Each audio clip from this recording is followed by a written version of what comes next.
Hello बच्चों, स्वागत है आपका जीव विज्ञान की कक्षा के अंतर्गत।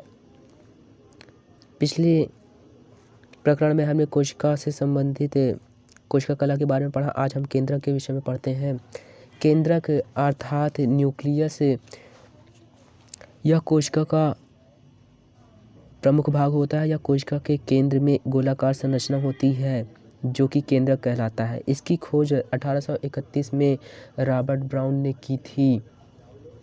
यह गोलाकार संरचना होती है। यह कोशिका के सभी कार्यों का संचालन करती है। पैतृक लक्षणों अर्थात माता पिता के लक्षणों को संतानों में पहुंचाने का कार्य इसी केंद्रक के माध्यम से ही होता है। कोशिका विभाजन जिसके अंतर्गत जिसमें पैतृक कोशिका से संतति कोशिका का निर्माण होता है, उसमें केंद्रक का भी विभाजन होता है।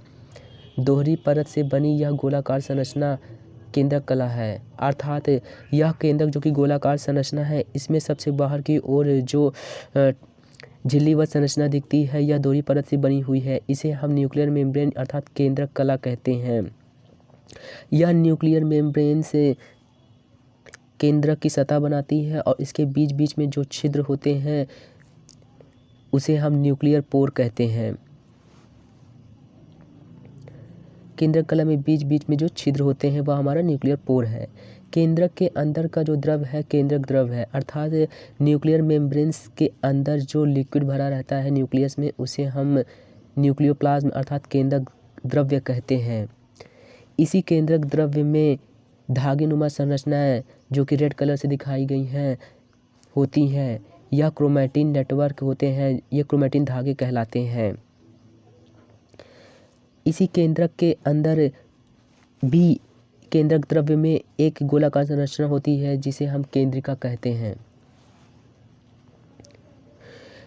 ये जो क्रोमैटिन धागे हैं कोशिका विभाजन के समय सिकुड़कर छोटे और मोटे हो जाते हैं, जिसे हम संघनित होना कहते हैं। तब ये गुणसूत्र कहलाते हैं।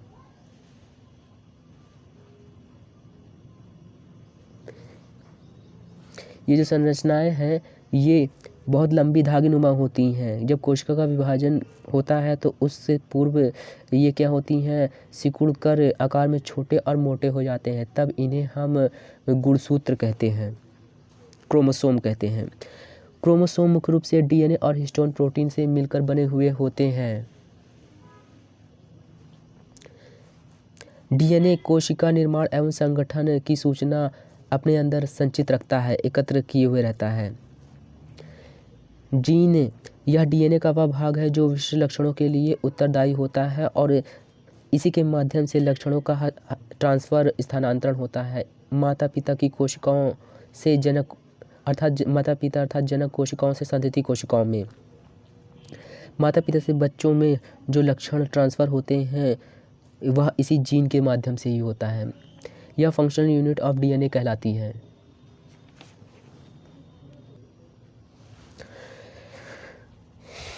केंद्रक मुख्य रूप से दो प्रकार के होते हैं। अल्प विकसित केंद्रक प्रोकैरियोटिक सेल। प्रो मतलब प्रिमिटिव, कैरियोटिक मतलब न्यूक्लियस। ऐसे न्यूक्लियस जो कि प्रिमिटिव न्यूक्लियस है, बहुत ही शुरुआती आरंभिक अवस्था में जो केंद्रक विकसित हुए वे अल्प विकसित केंद्रक थे। इस प्रकार के केंद्रक बैक्टीरिया में देखने को मिलते हैं। विकास के प्रक्रम में बाद में केंद्रक का पूर्ण विकास हुआ और इस प्रकार के केंद्रक सुविकसित केंद्रक यूकैरियोटिक सेल में पाए गए। यूकैरियोटिक सेल्स में सभी पौधे जंतु की कोशिकाएं आती हैं। प्रस्तुत चित्र जीवाणु का है जिसमें अल्प विकसित केंद्रक पाया जाता है। यह एक प्रोकैरियोटिक कोशिका का चित्र है।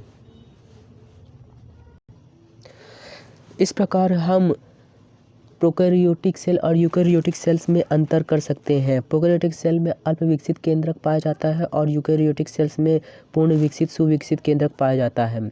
देखते हैं प्रोकैरियोटिक कोशिका, यूकैरियोटिक कोशिका। प्रोकैरियोटिक कोशिका आदिम कोशिकाओं जैसी जीवाणु में पाई जाती है। सुविकसित कोशिका ये उन्नत जीव जंतु पौधों में पाए जाते हैं। प्रोकैरियोटिक कोशिका आकार में छोटी होती हैं, यूकेरियोटिक कोशिका आकार में बड़ी होती हैं। प्रोकैरियोटिक कोशिकाओं में केंद्रक कला तथा केंद्रिका नहीं पाया जाता है, अनुपस्थित होते हैं। यूकेरियोटिक कोशिका में केंद्रक कला तथा केंद्रिका उपस्थित होते हैं।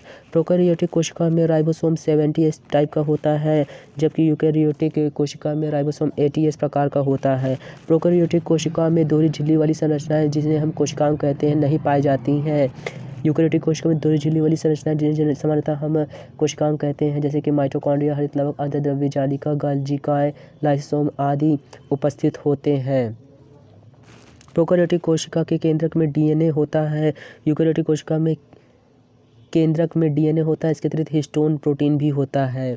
प्रोकैरियोटिक कोशिका में प्रकाश संश्लेषण तथा श्वसन संबंधी संरचना झिल्ली पुटिका में होती है, जबकि यूकेरियोटिक कोशिका में प्रकाश संश्लेषण के लिए पौधों में हरित लवक पाया जाता है और श्वसन के लिए माइटोकॉन्ड्रिया उपस्थित होती है पौधे तथा जीव जंतुओं में।